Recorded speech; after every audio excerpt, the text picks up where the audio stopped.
Welcome to part 2 of building Batman. So we've got Batman all built. He's all assembled. I've used Tamiya primer to spray him down, and now we're going to airbrush this figure. Normally when I paint figures, little figures, I use a brush because you don't have to be quite as subtle. As the figures get bigger, the shading has to be more subtle. So I'm going to use 2 different airbrushes, a 150 for broad areas and a smaller 100 for finer areas.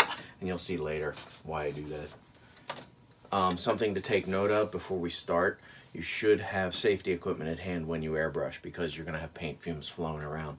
I use a ventilated booth, a paint booth, which ventilates to the outdoors.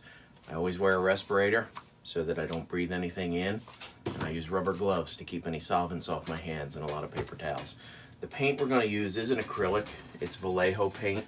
It is model air paint, so it's designed for your airbrush. You can shoot it pretty much straight out. But I also have Vallejo thinner, and I have airbrush flow improver that helps the paint go down better over the surface, a little less tension on the surface. So that's what we're going to do. We're going to break him down, we're going to start airbrushing and see how it goes.